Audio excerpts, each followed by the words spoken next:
School. You've been through it, I've been through it.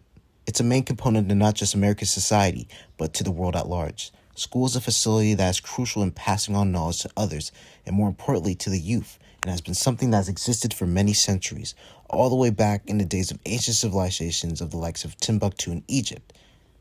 Being a scholar then was a position of power in itself, and required individuals to be well-versed in many different subjects, holding much importance in the progression of society.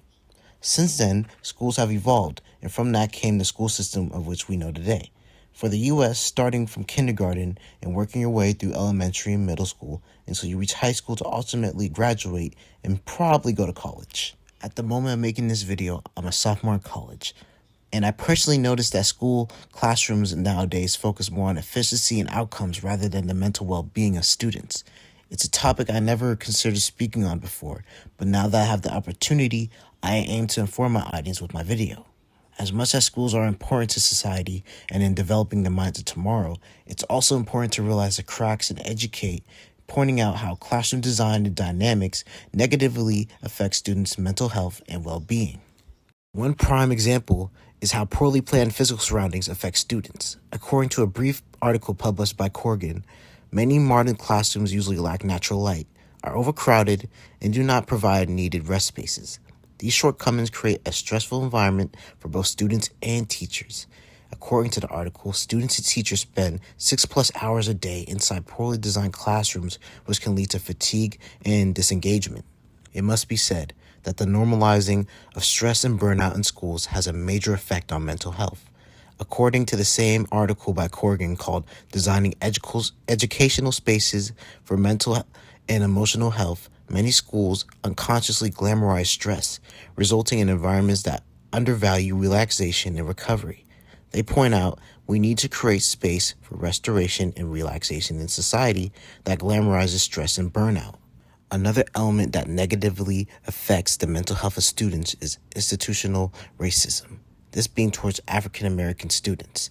Studies from the articles Adultification of Afro Children and the Adultification of Afro Females, it shows how Black students, particularly African American females, experience unjust treatment based on prejudice.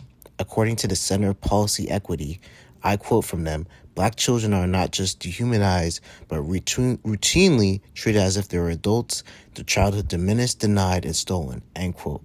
This unfair treatment would further lead to increased anxiety and feelings of loneliness. Furthermore, traditional classrooms frequently impose white, middle-class norms which exclude kids from diverse ethnic or racial origins. According to the article Adultification of Black Girls face pressure to adapt to ladylike habits, which undermines their sense of identity and self-worth.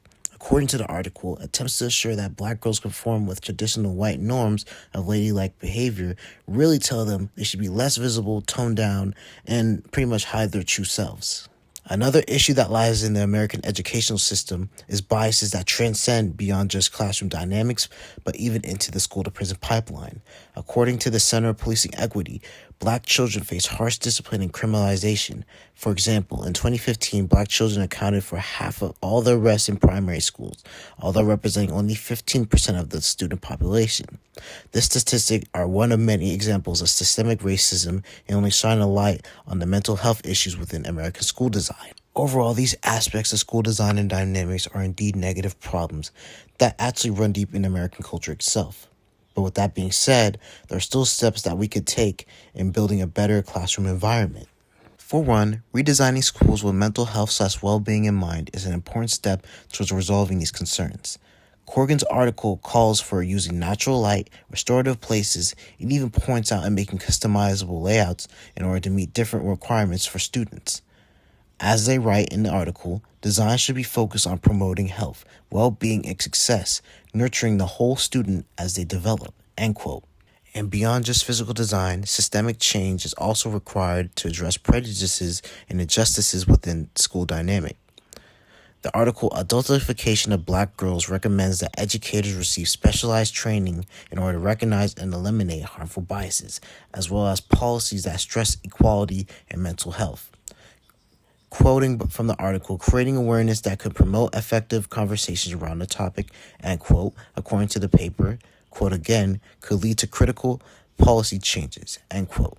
Overall, poor classroom design and dynamics have a severe influence on students' mental health at all levels of education. These difficulties, which result from systemic faults and outdated methods, create situations in which students struggle to succeed not just academically, but emotionally. Addressing these issues involves more than just design changes.